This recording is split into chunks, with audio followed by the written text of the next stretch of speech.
Ladies and gentlemen, welcome to the Good Roads Podcast. I am Jared LeMay, along with Thomas Bearcat, and we are here at Good Roads' first road safety audit training course. We're going to be road safety auditors. I know that's scary, everybody. But how are we feeling, Thomas? We're, 2 days in now? 2 days in, Jared. We got one more day left, and after all is said and done, if we pass the exam tomorrow, we'll be certified road safety auditors. I think that's pretty exciting. Exciting or scary, depending on what end of the spectrum you're on. But we are here at the Good Roads Podcast today with a guest you all might and probably should remember if you were at the Good Roads Conference, which you should be. We have Mr. Kenn from Safe System Solutions. He was also on the podcast. You're the first second guest we've had on the podcast. Do you know that? I'm honored. On episode 30. Welcome back, Kenn. It's fantastic. You brought a friend with you this time, right? I did. I brought a colleague of mine, McCardel. G'day, how you doing? Hi, Max. Thanks for joining us. We have heard a lot from Kenn and Max the last 2 days and going into the third day about road safety audits, how to perform them, and everything you'd want to know about them. And we decided to do this podcast to tell you what you can expect from it and why you should take it, and the Good Roads philosophy and how we're bringing safe streets, safe roads, and expanding this to all of Ontario. So I think we're going to start off with a really difficult question, Kenn. Been thinking about this a lot. Now that we're back in Ontario, what are the chances we can get a bear costume on you and get you riding down the Blue Mountain again? Well, yes, people will have to go back to the original or the first podcast with me to hear that story. And if you haven't heard it, do go back to that one. But it was fun. One of the participants of the audit course here is from the Blue Mountain region. So I hope he watched that episode and had many questions for you. But we're going to dive right back into road safety audits. And let's take a big overview for everybody about what road safety audits are. I mean, I don't know how much we got into it, but let's do a little in-depth about road safety audits and what the people of Ontario can expect from that. Okay, I'll kick it off, and then Max can add anything in, and both yourself and Thomas can add in things now. You're well progressed, and you'll be good advocates for road safety auditing in the future. We're 2/3 of the way there, right? So. Yeah, exactly. So road safety auditing is a risk assessment methodology which we use to analyze parts of the road network, so intersections or lengths of road, to identify things that are there in the physical infrastructure that pose a risk of death or serious injury to members of the travelling public. And so it's a process that's well established. It's been around for well over 30 years around the world. It's been used a lot, and there's been refining of the process and tweaking of it in different countries over time. And so in one sense, the fact that Ontario hasn't taken this on earlier has some disadvantage, but it does have some advantage because you get to step in with learnings from across Europe, across Australia, New Zealand, some of the US learnings, and get sort of all of the best road safety audit techniques and practices as you begin this journey of implementing the practice on Ontario roads. So you guys have done the hard work for us, essentially. Yeah, we've made all the mistakes for you. Yeah. Awesome. That's fantastic. So with road safety audits in Ontario, just getting into this, I know Good Roads is embarking upon a rural road safety project as well. This doesn't just apply to rural roads. This just doesn't simply apply to urban roads. It applies to all roads. And I want to preface that because I learned this in the last couple of days. Not just new projects, but old projects. Existing roads, yeah. Existing roads. So we got pre-construction, post-construction, and during construction, and even during construction when they're on existing roads. Yeah, that's right. So there are quite few stages, and I'll probably throw to Max to have a bit of a chat about that. Max is what we in Australia term a senior road safety auditor, so he has higher qualifications and he leads audit teams and he takes other participants along. And so I'll let Max sort of talk you through some of the different stages that we can inject safety into a project. It's sort of what Thomas and I are aspiring to be. Yes. Our idol right here. In a few years' time. Yes, thank you, Ken. What a glowing review. So certainly at a concept stage where you're just starting to get pen to paper about different ideas of what projects or infrastructure may look like. In a completely greenfield site, you could conduct a road safety audit in that space. Once you progress the designs to those 90%, you've got all those wonderful details going through the long sections and the cross sections. You can get specific technical leads to conduct detailed road safety audits within that space as well. Also, once things are actually opened up to the general public prior to that opening stage or post completion of projects, there's an opportunity to conduct road safety audits. But there's also this idea of thematic audits where if you were working in a space which is, for instance, a cycling project, you may conduct a road safety audit that is cycling specific, whereby your auditor would actually go to that site, ride that infrastructure on the saddle, get that appreciation or that perspective for cyclists, and then, recommends mitigating measures to help improve the level of safety for cyclists. So the cool thing about that is it's not just like pencil pushers. You're sitting behind a desk with a bunch of plans. You're out on the streets. You're looking at if there are existing roads, you're looking at the existing roads. You're looking for deficiencies. You're experiencing these roads. I guess in the planning stage, you kind of sort of have to sit behind the desk, but that gives people a head start in finding these deficiencies before they've put the shovels in the ground and have to fork out another $1 million. Yeah. Actually, there's a stat that I wanted to kind of pull out that we learned in the course. And I brought this up actually this morning when we were talking, what did we learn on the first day?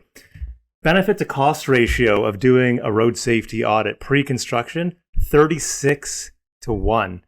And if you do it for an existing road, it's still good, 6-1, but 36-1 benefit to cost ratio.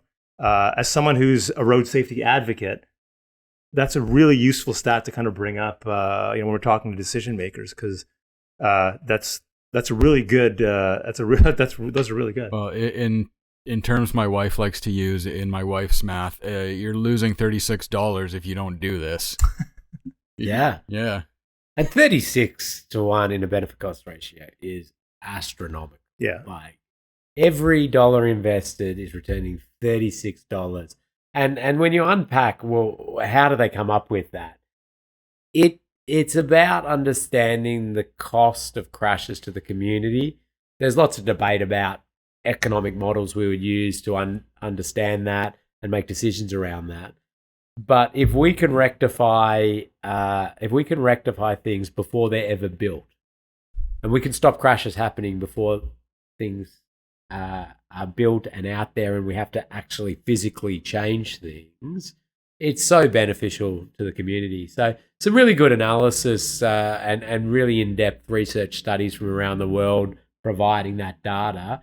And as you say, it is wonderful stuff to talk to people about investing in road safety auditing. Well, it's not just money too. It's the lives that are affected, the lives that are lost. And I mean, how do you we've been trying to put a price on that for the last, 2 days, but I mean, it's cost human of life. Yeah. Yeah. You can't do that. Yeah, that's right. I mean, an economist in a weird way can, to kind of, as an exercise to kind of, but we know it's more than just a number for sure. Yeah, we had really interesting discussion amongst the group about that, sort of calculating costs of road trauma.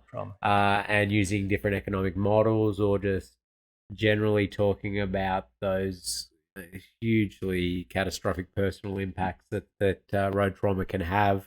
I mean, I'm an engineer, and we do like to get ourselves to metrics that we can compare things and use data and information to make decisions around investments for our community, be it a new hospital, an upgrade to the sewer line, or road safety improvements. And so you can do those comparative investments. But across most public infrastructure investments or public works investments, road safety investments are amazingly beneficial and usually trump everything by a long shot. Wow, that's I mean, how can you argue with that? Yeah. So with this is the first group to take on the road safety audit auditor role. So we're not near as experienced as you guys are. So we're gonna be a little bit green behind the horns. We're building the practice in Yes. Ontario. I think Good Roads is taking that step, on behalf of the province in a sense. We're pioneers. Everybody should be thanking We're us. pioneers, yeah. So I guess either Ken or Max, how long before this starts to show benefits? Before this starts to, I guess, to grow, to show the people of Ontario what it's worth? Yeah, it's a good question. So I would say maybe 5-6 years ago within Australia, we adopted another methodology to risk assess the road network, referred to as the Safe System Assessment Framework. And that was once again within its infancy, and there was this same conversation having like, will this actually take on in industry? Will people adopt that? Will the safe system assessors, acknowledge that accreditation? Will they follow through with that work? Those same questions were had 5-6 years ago, and now it is ballooned, and it is absolutely part of work that is going on all across Australia and New Zealand as well. So It's just a matter of if, the pioneers that we're in this training course today are going to take this to the next stage and start offering in their projects and start compelling others to also join this course and act as those advocates that this is going to lead to real, tangible, beneficial outcomes. Well, it seems like Good Roads has some big plans for this, and I think by advocating for this and talking to even provincial leaders to advocate for this and to help grow it, Ontario's roads can be infinitely safer. I think there's two aspects to this, and it is a huge credit to Good Roads in being the ones to step forward and say the best performing countries around the world do this practice, and they've done it for a long time. Why are we not doing it? And if nobody else is going to do it, we're going to step forward and we're going to start pushing this practice. So it's a huge credit to Good Roads in that sense. But we're going to see two things roll out as road safety auditing establishes in Ontario. One is going to be the on-ground improvements that we're going to see out of those individual audit sites. But we're going to see a change in the culture of municipal engineers and designers and those managing provincial roads to say road trauma is not just something that we inevitably have on our roads. And we're going to question that. And we're going to say, why is that happening? And what can we do in the design, the management, and the operation of this road to improve safety? So I think we're going to have these wonderful two benefits where the audit process, when you look at it, will be that individual site being changed, but it'll be a nice little Trojan horse for changing the culture of safety on the roads in Ontario. And I like that too, because we've been talking about this over the last couple of days as well with other industries. Like take the airline industry, like one crash, you use the example of a plane coming down a runway that's too short. You don't just say, well, the runway was too short, maybe we'll try again later. It's not acceptable in flight. It's not acceptable in rail. Yep. It's not acceptable in hospitals. Yep. But why is it acceptable on the roads? Yeah. It seems to be the only industry or mode of transportation in a sense that where we accept an amount of death as the cost of doing business in a sense. In airlines and rail, there's all these layers of safety. And I mean, would you get on a plane if you thought, oh, well, there's a chance that but I could die. You don't think about, I wouldn't get on a plane, but driving is probably the most dangerous thing that you do day to day, right? All it takes is one little mistake, head-on collision. Yeah. And have you two participating in the course, have you, in the interactions with the consultant engineers, the municipal engineers in there, have you seen them sort of starting to look at things a little bit differently? I would say so. Just seeing the enthusiasm around it, I think that's the first thing I've noticed. people really enthusiastic. I'm not used to seeing people more enthusiastic about safety than I am. So it's really nice to see that. And being in these groups, I mean, we're doing these activities, these road safety, the audits that you've had us kind of conduct. Listen to some of them, kind of just notice these things right away. Now, I don't have a background in engineering. I'm just a poli-sci grad, so it takes me a little bit longer. But to see them kind of pick out these things really quickly, really easily, actually, it gives me hope that it's actually going to grow a lot quicker than we think that it will. You mentioned a senior road safety auditor. It takes about 5 years of experience. I think we're probably going to have a few senior road auditors pretty quickly in Ontario, because there's people who are eager to do it, and I think are really ready to kind of take on that challenge. Well, and they're in the position too to pull these off immediately. Like, I mean, we're not talking about people who just want to go out and nitpick at things. We're talking about people who they're in their organization. They see these projects going on, and they want to improve them. They want to fix them before they get out onto the streets, and or before the shovels are in the ground, I guess. So, yeah, I mean, a couple of people at our table could have 2, 3, 4 done in the next couple of months. Great. That's exactly what we want. And you're right. The enthusiasm is huge.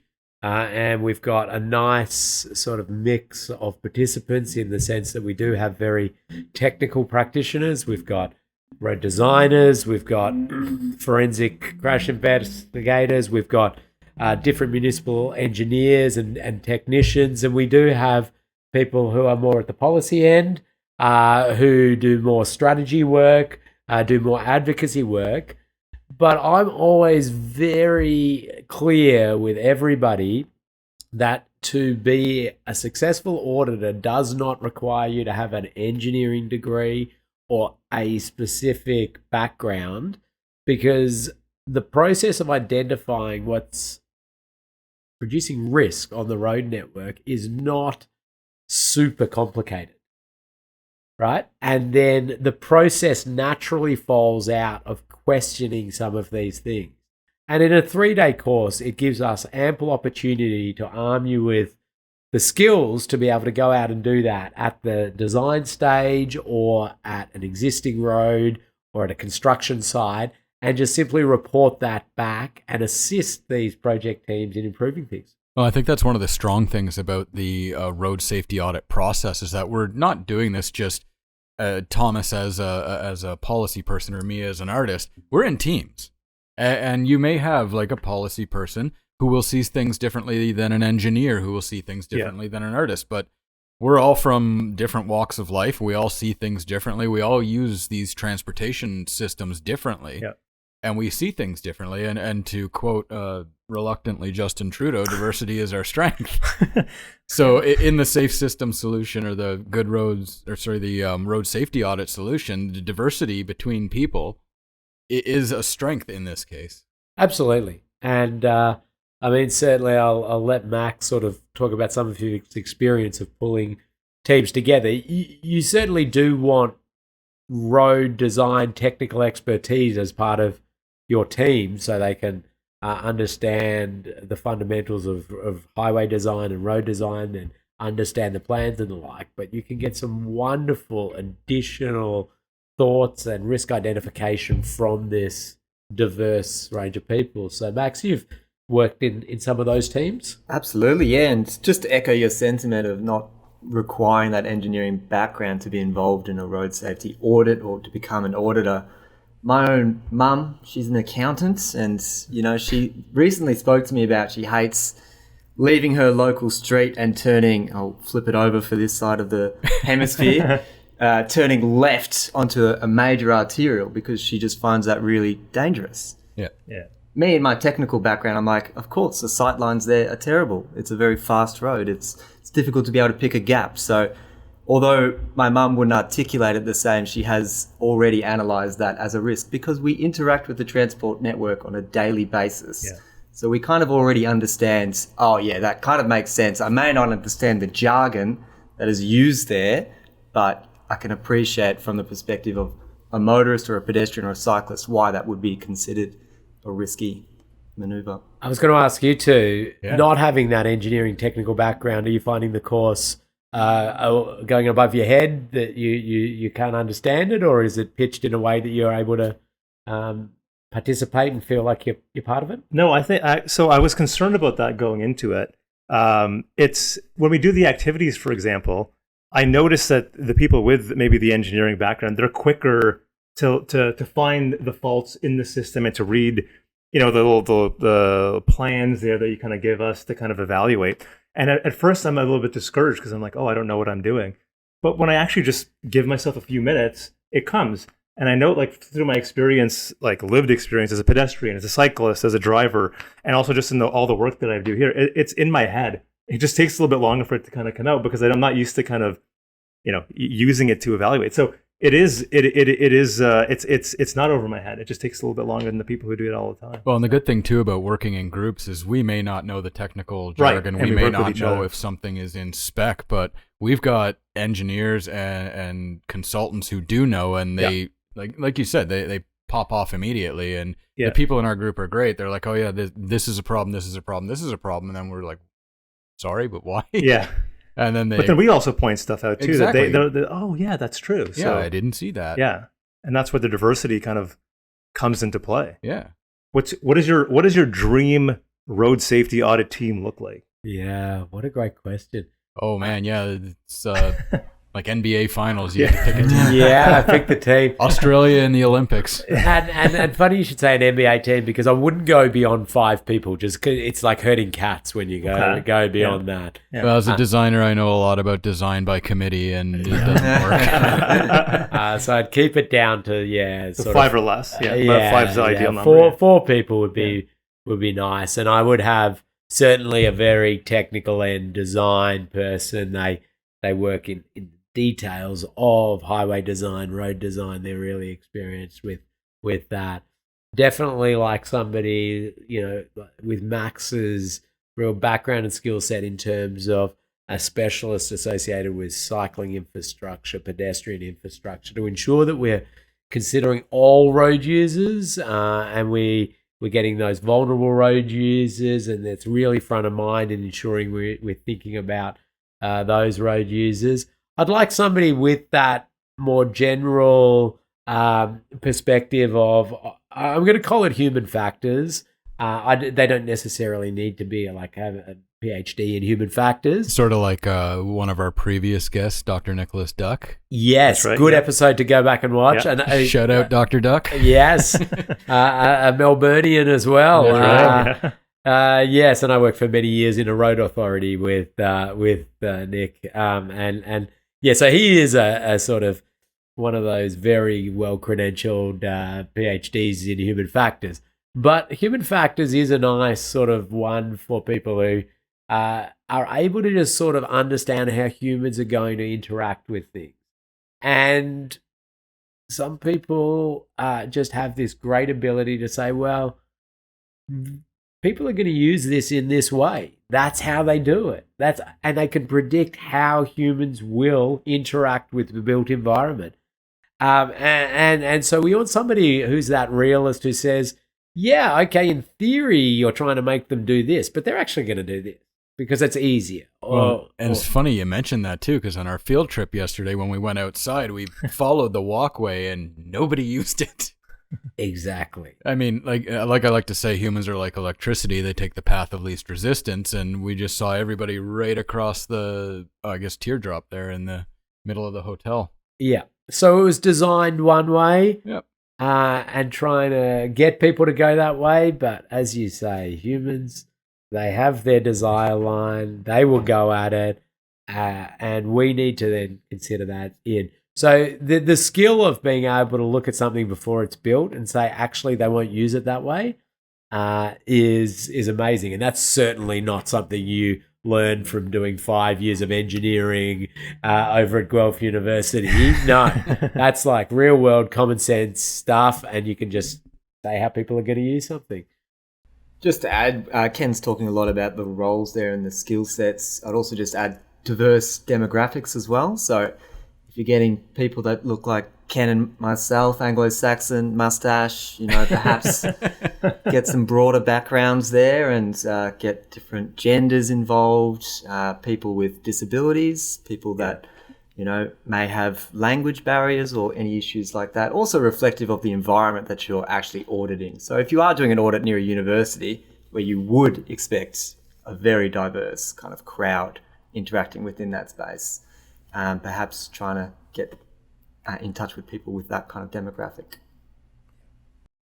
Yeah, that makes a lot of sense. And it was really interesting, actually, when we were doing the exercise. And, for our listeners, we actually got to go out and kind of survey an area, do like a site check type thing. And it's really fascinating to kind of just see how humans just behave. I mean, like you said, we have things set up for a certain way, and it's completely not like that. I mean, we saw people driving on the wrong side of the road, trying to get into the parking lot. We saw students with their heads down, crossing the street in a non crosswalk area. There's all these observations, but it was really interesting to do it. And I know you mentioned, coming back different times of the day to do that. And I bet it would be so much different if I kind of came back either really early in the morning or late at night, and just to kind of see how that dynamic is. After I left last night, I remember some people mentioned about that parking lot at night. After I left that night, I could not see a thing leaving that park. They didn't even have the lights on. There you go. So, I mean, yeah, different times a day, everybody sees stuff differently. I've been running the course or been involved in this course for sort of close to 20 years now. And one of my favorite things is when participants finish the course and they come up and they say, "You've ruined my travel," right? "You've ruined my travel," because now all I do is look at the road environment and say, what is presenting risk? What can we change here? Why have they designed it that way? Could this be done better? And I love that. And it is great. And certainly many of us in the road safety community, road safety auditors, our families don't like traveling with us because we stop, 15 times every journey to take photos, to look at things. But that's what we need. We need an army of people out there critically analysing why we have infrastructure that kills and seriously injures our community on a daily basis. Why have we got a system set up like this? And what can we change? So it is great. It's great to hear that you two are now looking at these areas and saying, why was it designed like that? And you're absolutely right. Why was it designed like that? It shouldn't have been designed like that. And if somebody had injected that safety focus with a dedicated safety lens at that design stage or early stage, it wouldn't be built like that. We would have pedestrian crossways on the desire lines. We would manage speeds. It would be well lit. People wouldn't be driving the wrong way around that roundabout. And we would have a safer setup. Wow. No, that's definitely true. And I think a lot of that establishes why this is such a good program.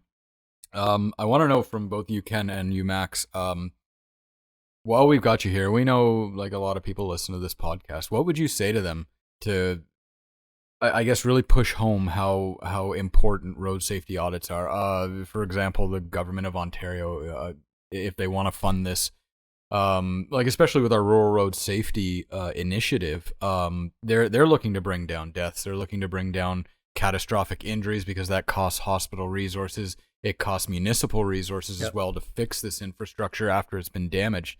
What would you say to them? And they get sued as well. They get sued, exactly. Like we've been talking about joint and several liability for a long time, and we've established that the best lawsuit is the one you never have to enter. So, and I mean, I know we brought that up to government agencies before, but like this seems to be that, other than reforming joint and several liability, this seems to be one step forward, is making sure these accidents never happen. But what would you two say to say, if Doug Ford was sitting in this room, if you ever want to come, Doug, let me know. If he was ever sitting in this room, what would you say to him about road safety audits to sell him on it? Wow. Yes, and if he does come on the podcast, I'll come back for that. There we go. Yeah. Third time. Yeah. Doug and a beer, we'll call it. That's a whole different podcast. But anyway, what would I say? I'll have a go at it, Max, and then I'll throw to you. I'd say from an investment of public resources, we have the evidence, we have the data. We've already talked about this. It is well proven to be an outstanding use of public funds from an economic perspective. But if we take our economist's hat off, this is a social issue. This is a health crisis that we have in Ontario, and there is a proven way for us to improve the lives of our community. We're not going to know whose life we improve, but we will know it's going to get better. And so we not only have a good public policy reason to do this, but we have an ethical imperative to do this, right? And that's what leadership's about. It's about saying, of course, there's going to be some challenges with these sort of things. We know it's good. We've got the evidence to prove it's going to be good. And we will lead the way by investing in this and improving things for our community. I perhaps should have gone first because I was going to say those same statements. This is not a pseudoscience or a conspiracy. You're more than welcome to do your own research within this space, but the evidence does suggest that road safety audits are really emphatically improving the safety of our community. And the more that we get people through this training course and advocating that, yes, we need to have road safety audits completed as part of any of our civil infrastructure work that's going on our transport network, we will see those benefits that we're obviously talking about, that we're reducing that trauma that's occurring within our community. So societies or governments or areas that have road safety audits, it's common practice. Are those roads safer? Are Australia's roads safer than Canada's roads? I'm generalizing here, but are they? Well, yes, is the answer in a number of our jurisdictions. Okay. So our state Victoria compared to Ontario, we have a casualty crash rate per 100,000 head of population, somewhere around 3.5. Ontario's more up at around 5. So we do have those improvements. Are road safety audits the sole reason for that? No. There's a hugely complex system that we're operating, and we have different lengths of road network. We have different climates. We have different things. But road safety audits are one of the things that have been established. But road safety audits are a well-entrenched process in a lot of the world-leading countries in terms of road deaths, either by head of population, by vehicle kilometres travelled, by licence holders. And so we see that quite as entrenched practice in the UK and in a lot of European countries, Australia. I mentioned in the course, the US has, in more recent times, really taken road safety audit on. They've recognised they are not leading the world anymore in terms of roads, and nobody's looking at the US in terms of how to manage and design roads, and said, well, now can we learn from other countries, and can we take on processes and practices that are better? So we see the US has really taken that on. Federal Highways has a road safety audit manual. They've done some evaluations of the effectiveness of their road safety audits that have been done in the US, and again finding just wonderful safety improvements. So it's a practice that's done in some of the world leading countries. I think it'll be one really important part in Ontario. I think there's absolute need for other road safety initiatives, policy changes, different investments. But in terms of the physical infrastructure, you want to integrate this in as an on-ground safety measure. But as I mentioned before, in order to shift the culture associated with death and serious injury on the public road network. But it just, the funny thing is, after these 2 days, it seems so simple. Like it can it be that simple? I mean, let's compare it to something like improving driver training. I had a rant about this a couple episodes back about. You've had a few rants, sure. I've had a few rants. Yeah. Wait for Ken's. About getting a license in Ontario is ridiculously easy. If let's say we leave our roads as is and we focus on driver training, actually giving driver training instead of handing them out in Cracker Jack boxes. I liken it to, and Thomas is going to roll his eyes, and if you're listening to this on the audio version, you're probably going to hear it too. But I liken this to a firearms license in Canada. Oh, God. So with that, you've got to do training. You got to do practical training. You got to know the laws. You've got to be tested. Both practically, you got to show that you know how to use the gun, how to clean the gun, how to manipulate the gun in a safe, effective manner. You need to know the laws. There's no ignorance. In Canada, for getting a license, it's like, here's a 20-page questions, go. And then if you pass 2 road tests, you're good. You don't actually have to take training. If we train people compared to road safety audits, like how would that compare and contrast?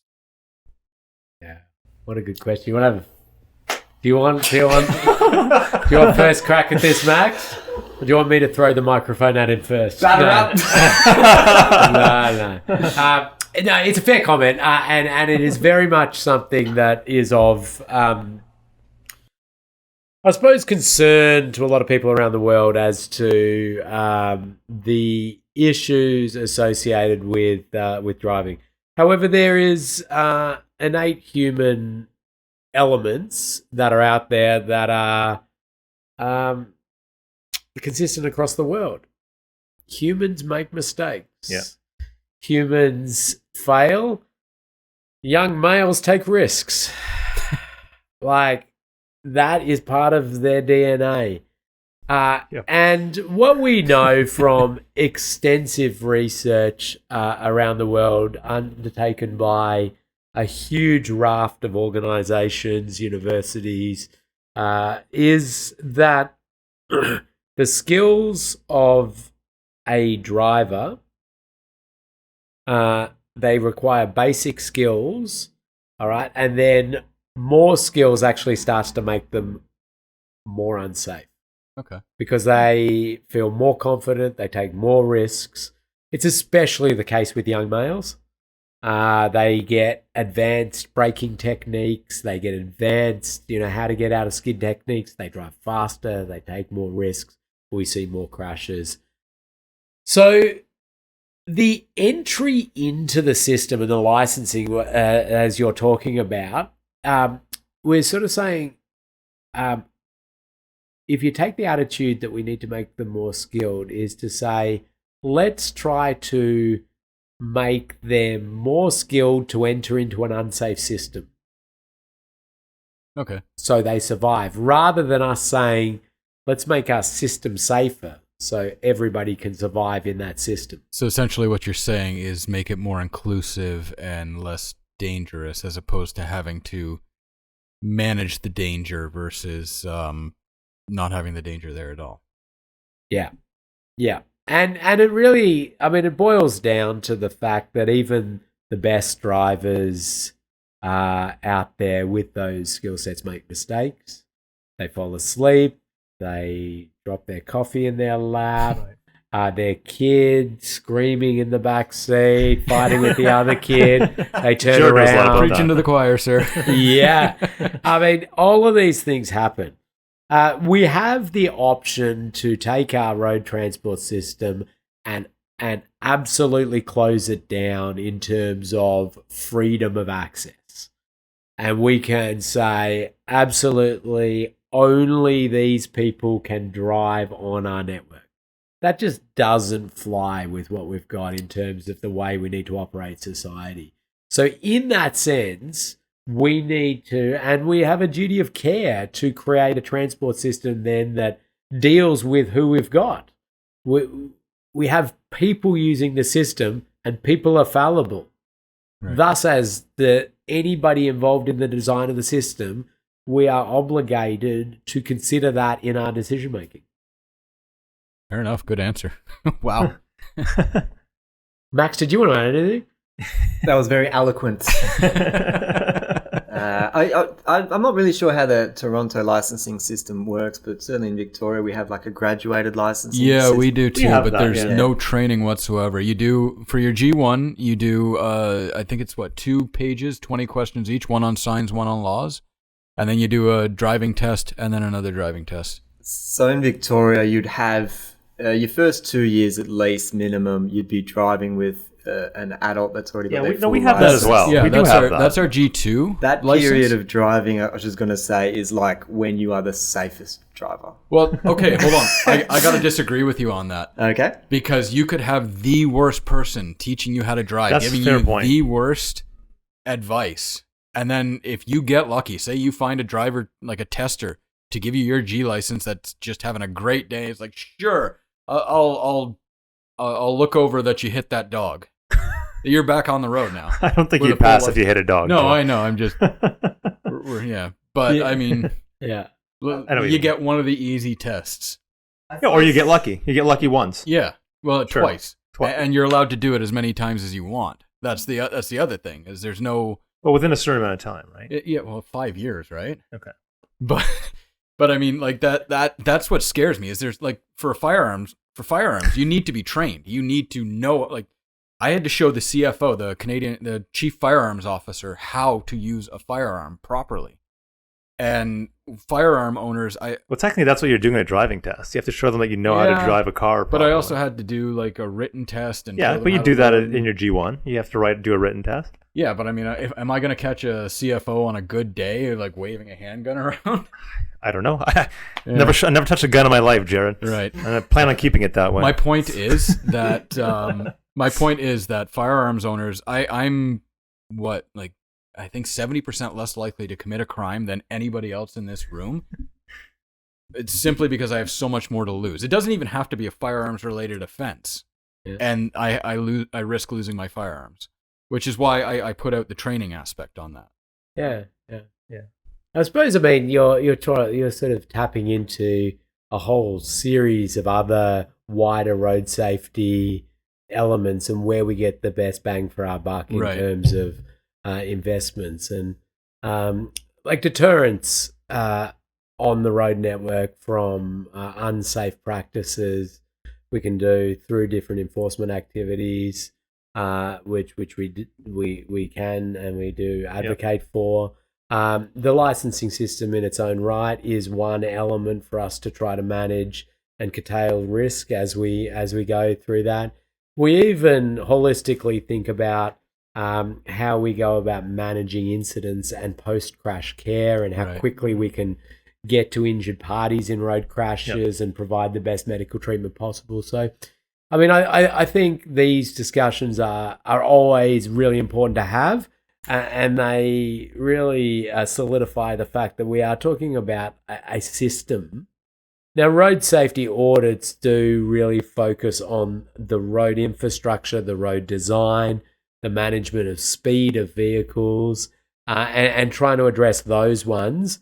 Some of those wider elements really aren't within the scope of road safety auditing. Yeah. However, they're acknowledged. But where a municipal engineer or a municipal designer or somebody managing a road system or somebody who wants to inject that sort of safety into a new project or an existing piece of the road network, the road safety audit process is an absolutely wonderful one. And I mean, Right. that's a good point too, is that we control what we can control. We don't control licensing. That's MTO. That's up to them.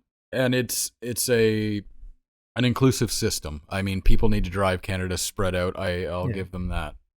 So we've talked about kind of driver training and education.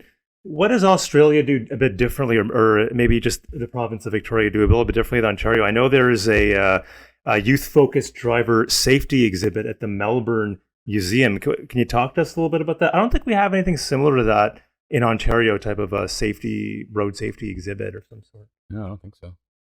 Yeah, so there's that initiative, Road to Zero, it's in the Melbourne Museum for anybody who visits. And please let me know if you're coming to Melbourne. We'll take you around, show you all of the wonderful road safety features of our state. But the Road to Zero exhibition is part of the Transport Accident Commission's initiative, the Victorian government. And it's a unique one, but I'll tell you some inside stories about that, which you won't be able to Well, this read is what we're here for. We want the you won't inside be able to stuff. read in the public statements. Our government, as a lot of governments do, during they were the opposition at the time, so they weren't the government at the time, but it was coming up to an election. And one of the things they did is made a promise of advanced driver training for all 17-year-olds in Victoria. And this will save lives. This will be the transformation that we need to bring down the number of deaths and serious injury. Sort of the crap I'm spouting, right? And the general public, they loved it. Really? Yeah. And they gave them votes for that and for some other things, and they got into power. And then they talked to the road safety professionals and community who said that you do that, and we're going to increase the number of people killed and seriously injured. That is one of the worldwide best analyzed research things. We are going to go the other way if this policy is implemented. And so luckily we have very skilled policy people like yourselves who can navigate through the government webs and massage things.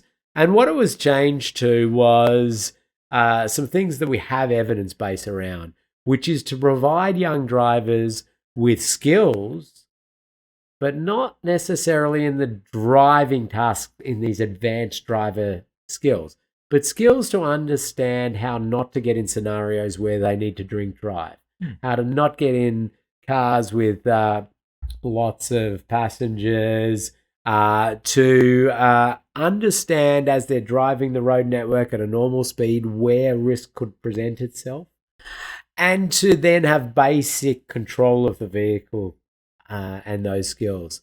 So the large commitment from this election was used to build a facility which took 17-year-olds in high school, brought them in, gave them good understanding of these basic issues, some strategies, gave them some physics and understanding of the biomechanics of injury and how driving faster is going to cause more damage to occupants of the vehicles or pedestrians who are struck. And you can link that nicely with basic physics equations. So they learn their physics and they get road safety as well. And so that complex, which is, it's a like amazing world-class facility. Yeah. Every 17-year-old in Victoria will go through there. They will get that. And then they will get a little bit of driving in a car park so they know where the steering wheel is and which one the brake is. But they don't need like Michael Schumacher style driving. Right? What they need is basic understanding and then how to avoid risk. You see, this is why I'm not a policy person, because I have terrible ideas like that. That'll just end up getting more people killed. But the thing is with road safety is to always go back to research and evidence. And that's a really hard thing to do as individuals because we're all drivers, we're all walkers, we're all riders. We have 40, 50 years of experience. And so we think, we know what the issues are. We know we're just going to fix this because I've been doing this my whole life. However, you need to get a statistical sample to understand what actually is that. You are not, as an individual, a statistical sample. So always looking for the research, the evidence, the evaluations to understand what works and what doesn't work in road safety. One of the cool exhibits that they've got in there as well is this fellow called Graham. And he is actually the human body that is designed for our transport network. And he is horribly disfigured. He's got about 30 ribs on each side. He's got a forehead like a caveman and just a body that you would not even recognize as human because that is the type of body that can withstand the forces that we have on our transport network. Can we find that online? Post that in the show notes, Jared? Absolutely. Yeah, I'll post that in the show notes. Not safe for work, not safe for life, people. But the cool part about it is, as students first see this kind of gruesome image, you would say, and then they learn about, well, what happens if we change, like how our roadsides look? Maybe we put some barriers to the side of the road and help reduce the runoff road crashes. Then slowly this figure starts to become more human. As we start to change speeds to more survivable limits, once again, you start to see this transformation from something that looks so alien to something that we recognize. So you've got that, planting that seed that road safety is all of us. It's not something that's just something that traffic engineers talk about, but it is something that we all embody and we all are going to encounter as part of our day-to-day life. So I think it's a wonderful way to spread that message as well. And I'm excited. Scott Butler from Good Roads has been through this exhibition, so I'm excited he's on a future podcast and he can explain his experience. We'll have to see if he's available to come on. I know his schedule is usually fully booked every time we ask him. Yeah. All right. So we've talked a lot about, I guess, road safety audits from a vehicle perspective, and that's not all it's about. We learned a lot actually over the last 2 days, and Max, I'm going to pull you in on this because you're the vulnerable road user expert. Is a lot of this is about vulnerable road users, and I'm going to be honest with you. I had my back up a little bit about this because cyclists. I'm going to preface this with some cyclists, the bad cyclists, the ones who blow through red lights and flip me off at the same time. Put a bad taste. I just don't in my like mouth. you, Jared. I get that a lot. It's not just a cyclist. So this course talks a lot about pedestrians, cyclists, and integrating them into our road network without. It's not without compromising. No, it is without really compromising space for cars, but in a safe way. Yeah, well, just on your first point, funnily enough, as a cyclist, I also experience motorists that go through red lights and flip me off too. So we kind of we share that experience from different perspectives. But yeah, I think that there's both of those kind of behaviours acting in both of those road user types.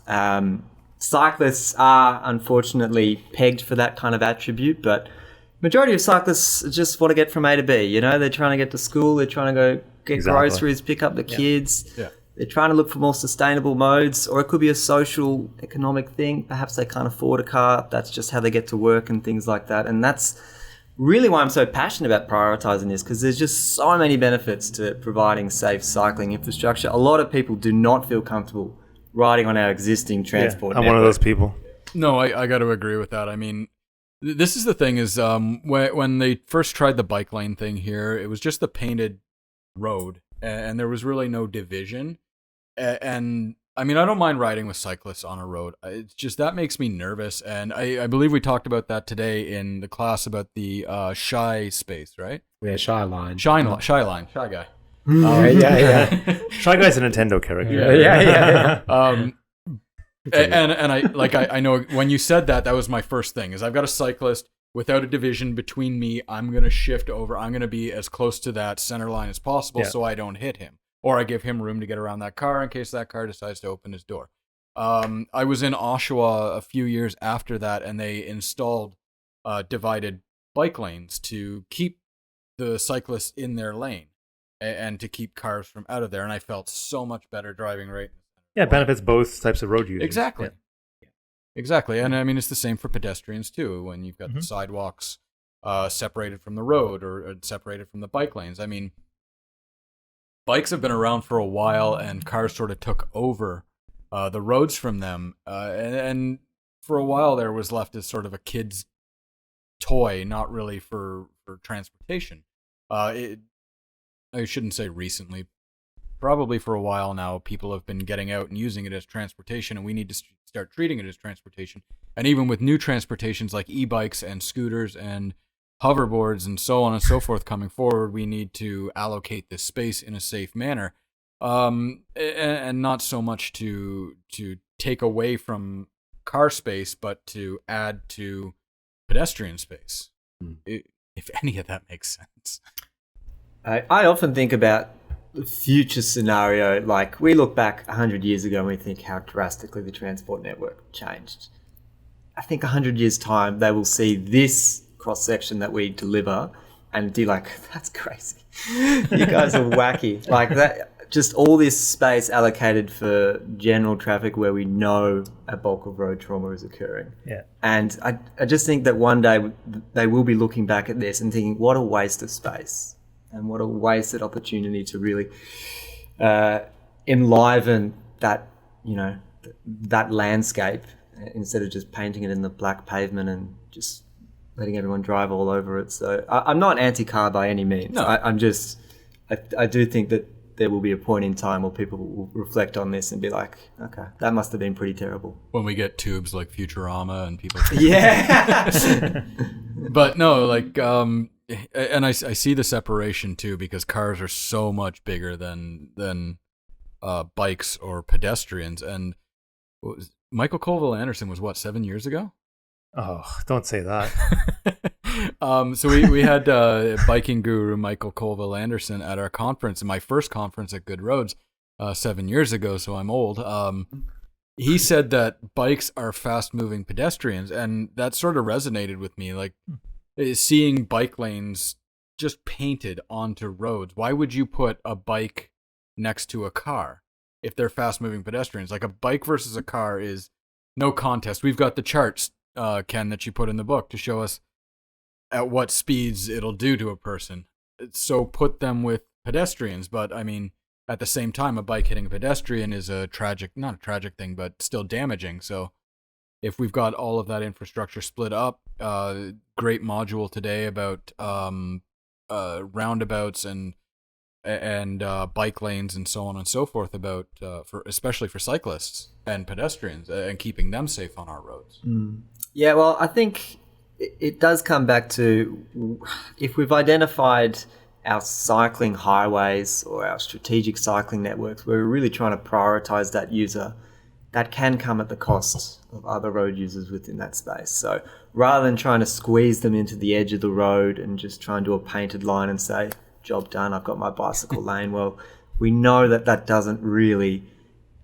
certainly doesn't provide that safety benefit, but also the perception of safety and getting people on bicycles. People don't want to ride in that space. So really about prioritizing best practice cycling infrastructure where you are, looking at connecting those cycling corridors in whichever municipality you're in. And I think it's comfort for everybody, not just for, mainly for cyclists, because you're not constantly worried about getting hit by a car. But like I alluded to earlier, driving beside them, if you don't have that separation, it could be one quick distraction and you're turning your wheel to the right and, oh wait, there's a cyclist beside me and I'm not going to hit that curb, I'm going to go right into him. So it's really something for everybody at not really any cost to you. It's like a portion of a lane. Yeah. So I have one more thing I want to ask about, and I think hopefully we have enough time for it, let's talk about technology and how, let's look forward at, and we talked about road safety audits. I think something that came up in the course and also in some other courses I've taken, we talked about autonomous vehicles. We talk about the autonomous vehicles being able to read the road and the potential advancements that has for road safety. Do you see that as a positive, or as something that is just kind of a bit of a pipe dream for tech lovers who think that's the solution to everything? Yeah, so it's an exciting time to be in road transport in the sense that there is a lot of technology coming in, not only within the vehicles, but in the infrastructure, the vehicle to infrastructure communications and technology. So where our traffic signals can talk to vehicles, and and we have different adaptive systems on motorways, and we can adapt things based on various information. But yeah, certainly we do see a future coming where less and less of the decision making in road transport is done by vehicle drivers, and that's a good thing because humans are inherently fallible. We make mistakes. We know that's a big problem, and we know our system is deficient. So we're going to see this nice sort of transition where we continue to improve the infrastructure system while the vehicles take over more and more of the driving task. As I said in yesterday's session or today's session, more and more the vehicles are giving us an illusion that we're in control. The vehicle is in control and it will take over when it decides that that's appropriate, in terms of it will start braking when it decides that that's a time. It'll start steering when it thinks that you're leaving the road. So these are wonderful things, and I think we're going to really see continuing advantages of that in terms of the number of people from Ontario killed and seriously injured. In terms of road safety auditing, we also have the ability, through this process that's been established, to help facilitate technological improvements in the road network, and to create roads that the cars of the future can read, to inject those ideas into designs, to sort of help with those considerations. It's an emerging field, and we're still learning a lot about what we can do in road design and operation to enhance the safety from these vehicles. But it is really something that we're going to continue to monitor. But the process of road safety auditing, which we teach, is applicable now and in the future. It'll be the same process. It might look a little bit more at some different specific things, but the process will generally be the same. I'd just like to echo Ken's thoughts there. I certainly agree with the sentiment that we will see these emerging technologies take over a lot of that decision making from the motorist. But in no way do I envisage that, we can just rest on our laurels now and not just be accepting that in the future that's going to be solved. No, we still need to think what we've got currently within our toolkit, and one of those is conducting road safety audits to help improve that level of safety for our community. So although I do see it in the future happening, it's going to takes about 25 years for the fleet to turn over, the average vehicle. So by the time that we get, kind of these trials set up and we're starting to see more and more of them, it's still going to be decades before that's actually the average vehicle. Awesome. Wow. That was an hour. Wow. I'm surprised we got through that quickly. We're going to leave it at that. You guys have a dinner date. So we gotta duck out. I just want everybody to know, Good Roads, we're taking our courses because we believe in them and they are fantastic. Hopefully tomorrow Thomas and I pass the test and we are road safety. We'll let you know in the next episode. We'll let you know in the comments. Yeah. If we're still employed. We've got Managing Winter Operations workshop coming up October 24th. Either way, it's on the website, goodroads.ca/education. Take a look at it. All of your winter operations needs. We've got winter's coming. There's a lot of things you need to know to help run your municipality, and we've got the answers for you at the Managing Winter Operations workshop. This course is actually going to be offered at Guelph Road School next year, right? In April. Yeah. When this gets posted, you'll be up in Sault Ste. Marie. I hope the people driving to this course or listening to this episode of the podcast, you got a lot of good stuff in store for you. If you enjoyed what you hear, if you're intrigued by anything we say, leave a comment, a like, anything in the description. We'll get the questions to Ken and Max, and we'll get them answered for you, or if we can answer them ourselves about. We'll be road safety auditors too, Jared, so we could probably answer them. Yeah. So at Guelph Road School, if you want to take this course, it will be available. Like I said, subscribe, like, comment on YouTube. It feeds the algorithm, and we love to hear what you say. We'll answer any questions. And it's not just the podcast we put up on the website. There's lots of good information to help you run your municipality. And until next time, everybody, take it easy.